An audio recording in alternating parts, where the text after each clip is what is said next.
नमस्कार साथियों, आप सभी का स्वागत है विनोद अपडेट इंडिया पर। मैं हूं विनोद यादव। साथियों, आज के सेशन की सबसे लेटेस्ट और सबसे करंट न्यूज है भारत और रसिया को लेकर के है। साथियों, रसिया वही देश है जिसने यूक्रेन पे गोले फोड़े, अच्छे खासे गोले फोड़े, यूक्रेन की हालत खराब कर दी। और इस सब चीजों को देखते हुए अमेरिका ने इतने प्रतिबंध लगाए हैं रसिया को पूरी दुनिया से आइसोलेट कर दिया। उसी टाइम पे भारत की दोस्ती की मिसाल दी गई कि भारत अपने दोस्त को नहीं भूल पाया, बुरे समय के अंदर उसके साथ कंधे से कंधा मिला करके खड़ा रहा। इवन साथियों, मतलब भारत को इसका भुगतान भी करना पड़ा, भारत पे भी टैरिफ लगे। पर इन सब चीजों को नजरअंदाज करते हुए सारी दुनिया इस बात को मान रही थी कि भाई साहब, जो जिस दोस्ती को जितनी पुरानी हो जाती है, जितने लंबे समय की हो जाती है, वो अपने आप में उतनी ही मजबूत होती है।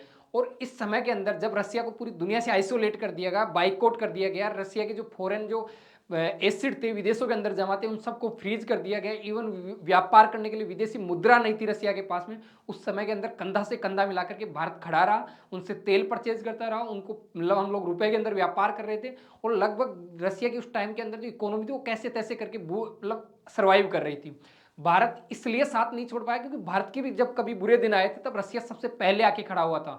चाहे वो फिर भारत पाकिस्तान का युद्ध हो या फिर परमाणु परीक्षण करने का समय देख लो, सब समय के अंदर रसिया हमारे कंधे से कंधा मिला के खड़ा था। भारत इसी एहसान को उतार रहा था।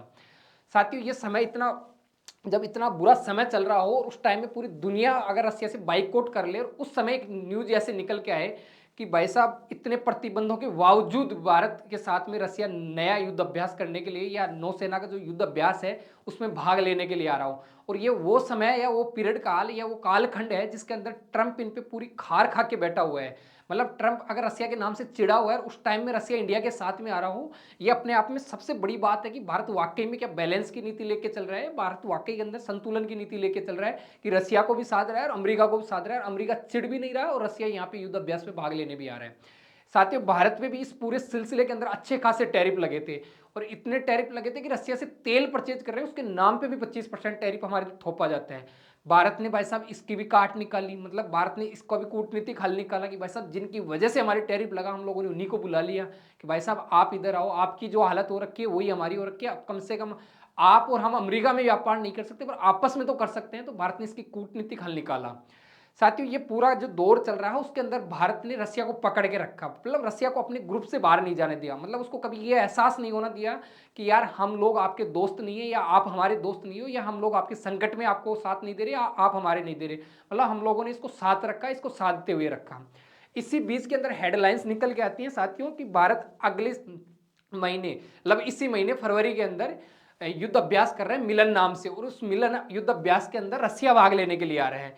रूस और भारत फरवरी 2026 में हिंद महासागर के अंदर जो बंगाल की खाड़ी के अंदर जो संयुक्त नौसेना युद्ध अभ्यास है मिलन नाम से, उसके अंदर भाग लेने के लिए आ रहे हैं। ये जो जानकारी निकल के आती है वो साथियों रसिया का एक मतलब न्यूज चैनल है टास्क के नाम से, उसकी ये मतलब उसके द्वारा पुष्टि की जाती है।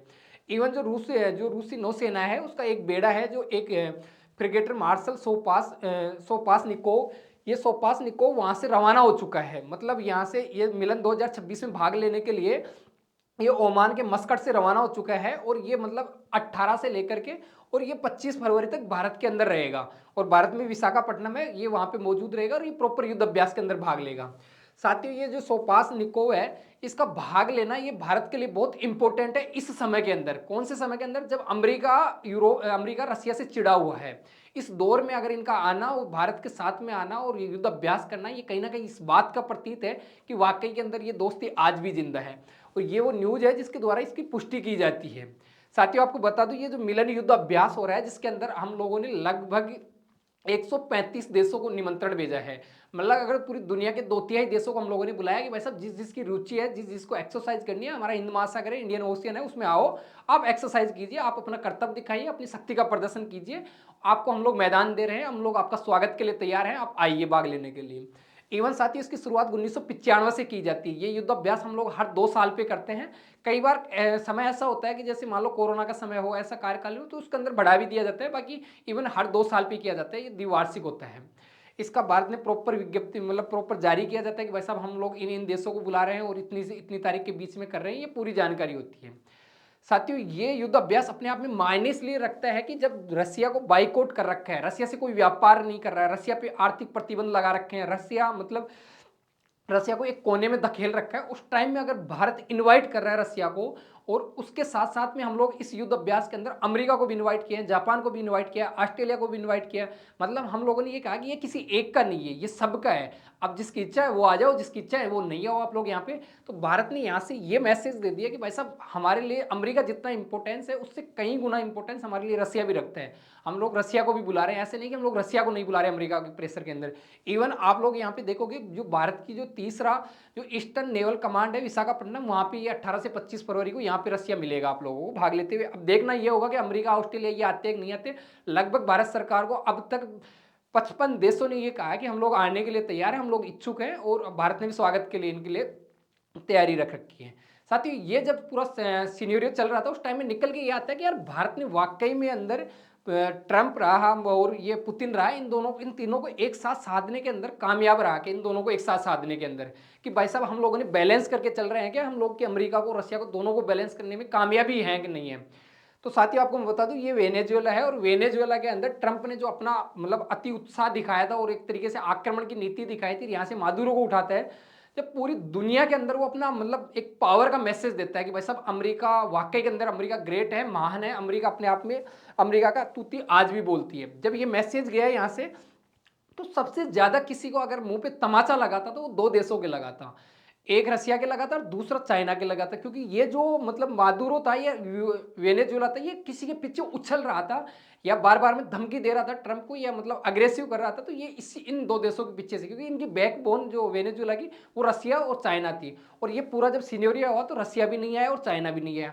अब जब ये चाइना नहीं आया तो अमेरिका अपने आप को पता नहीं क्या समझ रहा था। जब ये चीजें एहसास हुई किसको, रसिया को और चाइना को, तो उन लोगों ने यहाँ पे एक युद्ध अभ्यास करते हैं अफ्रीका के पास में, यहाँ पे एक युद्ध अभ्यास करते हैं, उसका नाम रखा गया ब्रिक्स प्लस। और जैसे ब्रिक्स प्लस रखा मतलब ब्रिक्स की कंट्री जो ब्रिक्स के अंदर पांचों देश शामिल हैं वो इसके अंदर आएंगे। भाई साहब भारत इसके अंदर नहीं गया। अब आप सोच रहे हैं कि भाई साहब ब्रिक्स प्लस और यहाँ पे कर रहा हूँ, भारत को जाना चाहिए। ये जो सिनेरियो चल रहा था उसी टाइम पीरियड के अंदर ये यहाँ पे करते हैं, मतलब साथ देने के लिए यहाँ पे नहीं आए, पर यहाँ पे युद्ध अभ्यास करते ये एहसास कराते हैं कि भाई साहब हमारी भी शक्ति है, बस ये है कि हम लोग साथ नहीं आए। अब ब्रिक्स प्लस का हो रहा था, भारत ने इससे बाइकआउट रखा, बाइकआउट रखा तो मतलब ये सामने निकल के आएगा भाई साहब ब्रिक्स की कंट्रीज के अंदर भारत अलाइज है, उसके बाद में नहीं गया। तो उसकी वजह ये निकल के आएगी भाई साहब आप अगर किसी गुट के अंदर है, अगर किसी को गुट का नाम दोगे और उस गुट के अंदर भारत को बुलाना चाहोगे, भारत कतई नहीं आएगा। मतलब आप ब्रिक्स का मतलब नाटो को या यूरोपियन यूनियन का काउंटर करने के लिए बुलाओगे तो भारत कभी नहीं आएगा, भारत किसी गुट में शामिल होगा ही नहीं। मतलब भारत नेहरू जी के समय के अंदर भारत आजाद हुआ था, उस टाइम में सबसे पहले दुनिया के अंदर हमने मैसेज दिया था कि हम किसी गुट में शामिल नहीं होंगे, हम गुट निरपेक्ष देश रहेंगे, ना इधर के रहेंगे ना इधर के रहेंगे, हम एकदम तटस्थ रहेंगे, एकदम निष्पक्ष रहेंगे, हम इधर से भी काम निकालेंगे, हम इधर से भी काम निकालेंगे, मतलब हम लोग किसी के नहीं भी है, हम लोग सबके हैं भी, हम उस रास्ते पे चलेंगे, हम एक पक्ष के अंदर एक पाले में एक तरफ जाके झंडा नहीं उठाएंगे। ये भारत ने मैसेज दिया था और भारत ने इसको आज भी चरितार्थ किया है। मतलब आज भी भारत उसी पद चिन्ह पे चल रहा है। भारत ने ब्रिक्स प्लस के अंदर गया नहीं, ये ग्लोबल टाइम्स की न्यूज है। और उस टाइम के अंदर भारत उससे पहले कवाड़ जब बना रखा था चाइना को काउंटर करने के लिए, जब कवाड़ की एक्सरसाइज होती थी तो भारत ने ये कहा था कि कवाड़ के नाम से अगर एक्सरसाइज करते तो हम लोग नहीं आएंगे, आप किसी और नाम से रख लो हम लोग आ जाएंगे, हम लोग गुट के नाम से नहीं आएंगे, हम लोग कभी नाटो के नहीं हुए न कभी यूरोपियन, कभी हम लोग इनमें जाते ही नहीं है। और इवन आप लोग देखोगे अभी जो भारत कर रहा है एक्सरसाइज, उसको भी मिलन नाम दिया है कि भाई साहब आप आइए हम लोग मिलते हैं, बात करते हैं और एक्सरसाइज करते हैं। हम लोगों ने इसको पर्टिकुलर किसी गुट का नाम नहीं दिया। तो भाई साहब इसके अंदर भारत गया नहीं। तो भारत जब गया नहीं तो लगा कि भाई साहब ब्रिक्स की कंट्रीज हैं, चाहे चाइना हो, रसिया हो या अफ्रीकन कंट्रीज हो, ये सब भारत से नाराज हो गई। चाइना तो वैसे ही रहता है, पर रसिया की बात आई थी स्पेशल कि भाई रसिया भी नाराज हो गया। इस दौर में हम लोगों ने रसिया को पकड़ के रखा, भाई साहब रसिया को नहीं जाने देंगे, क्योंकि रसिया हमारा वो दोस्त है जिसकी कीमत इंडिया ही जानता है, रसिया मतलब और वर्ल्ड के अंदर कोई देश नहीं जानता है। साथियों हम लोगों ने इसको पकड़ के रखा और इसको साधने में हम लोग कामयाब भी हुए। अब साधे कैसे उस पर बात करते हैं। साथियों हाल ही के अंदर 28 से लेकर 31 जनवरी तक हम लोगों ने विंग इंडिया 2026 के नाम से हम लोग एशिया का सबसे लार्जेस्ट एयर शो रखते हैं। एयर शो के अंदर क्या होता है, जो कॉमर्शियली जो जेट होते हैं जो मतलब यात्रियों को ले जाते हैं लाते हैं, वो उन जेटों का हम लोगों ने एक एयर शो रखा जाता है, उसके अंदर सब अपने अपने देश के जेट लेके आते हैं। वर्ल्ड के अंदर इसमें किसी का सिक्का चलता है तो वो मतलब बोइंग का चलता है, अमेरिका की कंपनी है बोइंग का चलता है। अब यहाँ से होता ये है कि जब ये यूएससी नाम की जो कंपनी है, ये इन लोगों ने अभी नई गठन की है, और नई गठन करने की वजह ये निकल के आई कि भाई साहब यूक्रेन के ऊपर जब रसिया गोला फेंक के आ रहा था, तो रसिया को पूरी दुनिया से अमेरिका आइसोलेट करता है, इसकी संपत्तियों सबको फ्रीज कर देता है, इवन अमेरिका को बाइकआउट करवा देते हैं। तो उस टाइम के अंदर जब ये प्लेन हुआ करते थे, इनके पार्ट्स ये चाहिए थे, तो अमेरिका ने भेजना मना कर दिया। जब भेजना मना किया तो रसिया को लगा कि यार ऐसे तो काम चलेगा नहीं, तो रसिया के जो पुतिन है, उन्होंने जो इनकी फाइटर जेट बनाने वाली कंपनी है, उनको सबको एक जगह बुलाया और उनको कहा कि यार आप जब फाइटर जेट बना सकते हो, तो आप एक ये ऐसा एक विमान, ये एक जेट क्यों नहीं बना सकते जो यात्रियों को ले जाता है। तो उन्होंने कहा कि बना देंगे साहब। तो इन्होंने सब कंपनियों को मिला करके एक कंपनी का निर्माण किया, उसका नाम रखा यूएससी। और यूएससी वो सारी फाइटर जेट बनाने वाली कंपनियों ने एक जेट बनाती, उसका नाम रखा गया सुकोई J-100। अब ये जो जेट बनाया भाई साहब, इसका डेमो सेट करने के लिए ये लोग आ गए। कहाँ पे आ गए? इंडिया के अंदर आ गए। जो इंडिया के अंदर हम लोगों ने जो सेशन रखा है, हम लोगों ने विंग इंडिया 2026 रखा है, इसके अंदर आ गए। और इसके अंदर आकर के ये अपना यहाँ पे प्रदर्शन करते हैं। यहाँ पे अमेरिका की जो बोइंग है वो भी अपना लेके आती है, इवन यहाँ पे रसिया है वो भी अपना SJ-100 लेके आता है, इवन चाइना है वो भी लेके आती है। सब देश यहाँ पे अपना अपना लेके आते हैं और अपना अपना यहाँ पे कर्तव्य दिखाते हैं। इसी टाइम पे रसिया ने अपने वाला लेके आया, उसको हम लोगों ने एप्रिसिएट किया। हम लोगों ने इसको सारा कि भाई साहब आपका दुनिया में कहीं नहीं बिक रहा है, तो आप इंडिया में लेके आओ, क्योंकि इंडिया आपका अच्छा दोस्त है, यहाँ पे आप लोगों के खरीदने के लिए हम लोग तैयार बैठे हैं। इन्होंने प्रॉपर यहाँ पे उड़ा करके इसको दिखाया कि भाई साहब ये एकदम हल्का है, एकदम सस्ता है। बोइंग तो बहुत महंगा है, बोइंग बहुत कॉस्टली पड़ता है, बोइंग बड़े विमान बनाता है, हम लोग छोटा बना रहे हैं। 110 आदमियों के आसपास इसके अंदर 110 व्यक्ति बैठ सकते हैं इसके अंदर। इसी के साथ में साथियों यहाँ पे निकल के आया कि जो भारत की जो मिनिस्ट्री है, एविएशन मिनिस्ट्री है, एविएशन सिविल एविएशन मिनिस्टर है, वो खुद इसके अंदर भाग लेने के लिए गए थे। इसको प्रॉपर अंदर जाके देख के आते हैं।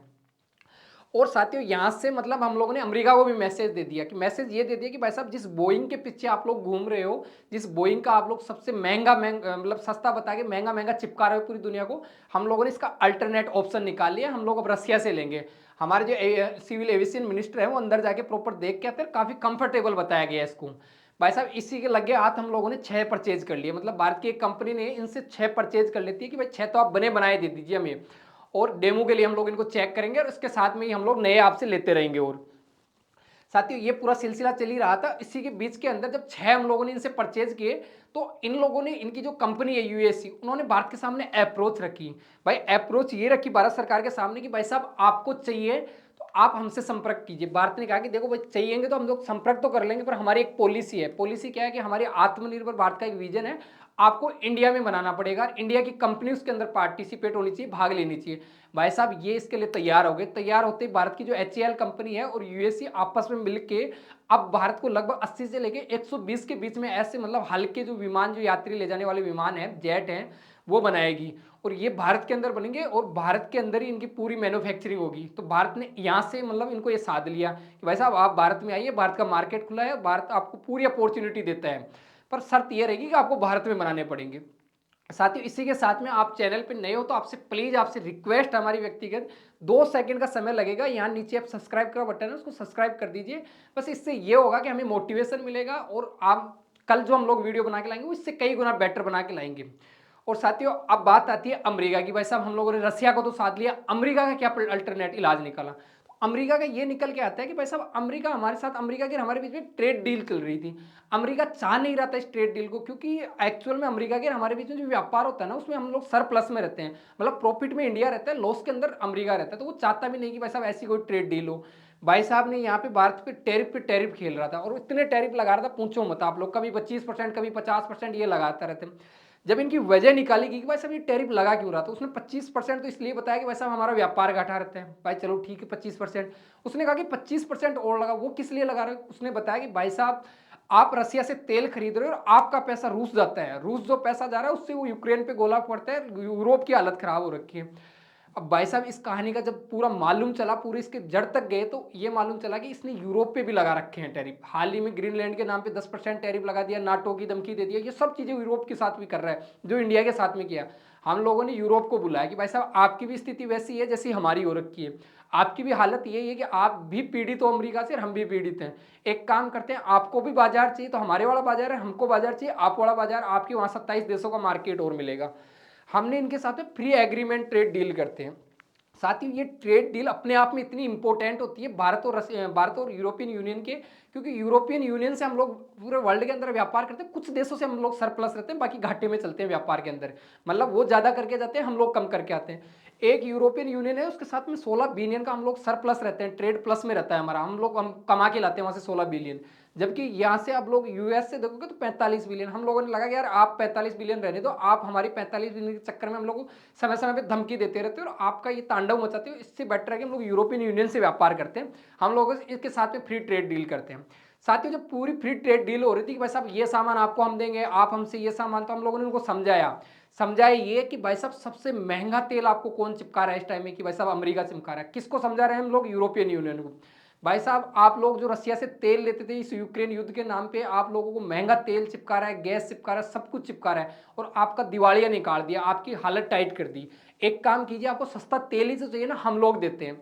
अब आप सोच रहे होंगे कि भैया हम कहाँ से देंगे, हमारे तो खुद पे प्रतिबंध लगे हुए हैं तेल पे। हम लोगों ने इसका इलाज निकाला, इसी को कूटनीतिक हल कहते हैं कि भाई साहब हम लोगों ने इसका सोल्यूशन निकाला। सोल्यूशन ये निकाला कि प्रधानमंत्री मोदी जी ने 27 जनवरी को ये मतलब अनाउंस करते हैं कि भाई साहब हम लोग इस टाइम के अंदर जो रिफ्यूलिंग करते हैं तेल, मतलब जैसे रिफाइनरी के अंदर कच्चा तेल लेके आते हैं बाहर से और उसको यहाँ रिफ्यूल करके पेट्रोल डीजल का रूप दे करके बेचते हैं, तो उसके अंदर कहा कि हमारी जो कैपेसिटी है लगभग हमारी दुनिया के अंदर हम इस टाइम में सेकंड नंबर पे आते हैं रिफ्यूलिंग करने में, चाइना आ रहा है। हम लोग ने कहा कि प्रधानमंत्री जी ने कहा कि हम लोग इस चाइना को क्रॉस करके फर्स्ट नंबर पे जल्दी आएंगे। जो हमारी कैपेसिटी है 260 MMTPA, उसको बढ़ा करके हम लोग 360 MMTPA करने वाले हैं, ये घोषणा कर दी। सबसे ज्यादा न्यूज यहां से आएगी, भाई साहब लाओगे कहां से तेल, आप पूरी दुनिया के अंदर पहले नंबर पे। तो हम लोगों ने इसका सॉल्यूशन निकाला। सॉल्यूशन ये निकाला कि वेनेजुएला के अंदर हाल ही के अंदर नई दुकान ओपन की है अमेरिका ने। भाई साहब आप किसको बेचोगे? वो काफी दिनों से भारत के पीछे पड़ा हुआ है, भारत के पीछे इतना पड़ा हुआ है कि उनके मिनिस्टर आप देख सकते हो यहाँ से 25 जनवरी को यहाँ पे इनके मतलब इनका डेलीगेशन भारत के पीछे आता है कि भाई साहब आप हमसे तेल ले लीजिए, ये इनके पूरा प्रॉपर अमेरिका का डेलीगेशन वो आता है। इसके अलावा साथियों 29 जनवरी को देख सकते हो इनके जो मतलब राजदूत थे वो भारत के विदेश मंत्री से मिलते हैं। जब ये इतना पीछा पड़ रहा था तो भारत ने इसका सॉल्यूशन निकाला। भारत ने ये कहा कि भाई साहब एक काम कीजिए, आप लोग हम पे प्रतिबंध लगा रखे हो, किस चीज के लिए? कि भाई साहब हम लोग व्यापार नहीं करें, कि हम लोग रसिया से तेल लाते हैं पूरी दुनिया में बेच देते हैं और उससे पैसा आ रहा है रसिया को बेच रहे हैं, हम हमारी जरूरत का तो रसिया से खरीद सकते हैं ना। तो इन्होंने कहा कि भाई साहब आप अपनी जरूरत का खरीद सकते हो। तो भारत ने बस यहीं से खेल कर दिया, यहां से खेला ये किया कि भारत ने जरूरत के नाम पे 1.5 लाख बैरल प्रतिदिन वहां से रसिया से खरीदेगा फरवरी से, मतलब रिलायंस अब फरवरी से 1.5 लाख बैरल प्रतिदिन खरीदेगा, सिर्फ ये कह करके कि भारत के अंदर कंज्यूम होता है, भारत अपनी जरूरत के लिए तो रसिया से खरीद सकता है ना। तो इन्होंने परमिशन दे दी। अब बात आती है भाई साहब हमें तो बेचना भी है, यूरोपियन यूनियन आई हुई है, अब इसको हम लोग तो तेल का भी एग्रीमेंट कर लिए कि भाई साहब आपको तेल हम बेचेंगे। तो भाई साहब इसका सोल्यूशन हम लोगों ने ये निकाला कि भाई साहब अमेरिका को हम लोगों ने बैठा कि ये समझाया कि भाई साहब आप वाली जो ये दुकान है ना वेनेजुएला वाली, वहां से हम लोग तेल खरीद लेंगे, ईरान से लेना बंद कर देंगे हम लोग। और इस पे वो राजी हो गए। उन्होंने कहा कि हम लोग यूरोप को तेल बेचेंगे पर वो अमेरिका का वेनेजुएला वाली शॉप है उससे खरीद के लाएंगे, यहाँ रिफिलिंग करेंगे, यहाँ से रसिया को बेचेंगे। ये पूरी बात यहाँ से निकल के आती है। इसके अंदर हम लोग सक्सेस होते हुए दिखाई देते हैं। और जब हम लोग सक्सेस हो रहे थे तो आप लोग यहाँ से देखना एक बार जो राष्ट्रपति द्रौपदी मुर्मू साहिबा है, उन्होंने मतलब 27 तारीख को डिनर रखा जाता है। डिनर के अंदर यूरोपियन यूनियन के लीडर से, यहाँ पे आप लोग इस गोले के अंदर देखोगे तो आकाश अंबानी बैठा हुआ है। ये आकाश अंबानी को बहुत पहले से इस काम में लगा रखा है कि भाई साहब यूरोपियन यूनियन आएगी, उनको हम लोग तेल भी बेचेंगे।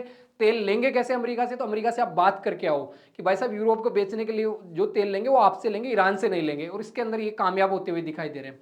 साथियों इस पूरी डील के पीछे ये अमेरिका के जो मतलब डेलीगेशन है वो पीछे मतलब काफी दिनों से पड़े हैं। इवन जब ये हम लोग यूरोपियन यूनियन से डील करने वाले थे तो भाई साहब उस टाइम में तो इनको इतनी जल्दी हुई कि 25 जनवरी को इनका प्रॉपर एक डेलीगेशन आता है, वो भारत के विदेश मंत्री उनसे मिलता है और प्रॉपर यहाँ से कि भाई साहब इनको इतना प्रेशर होगा कि इनको लगा कि अपने हाथ से अब इंडिया भी जा रहा है, क्योंकि यूरोपियन यूनियन से डील करने के बाद इनको जरूरत ही नहीं पड़ेगी अपनी।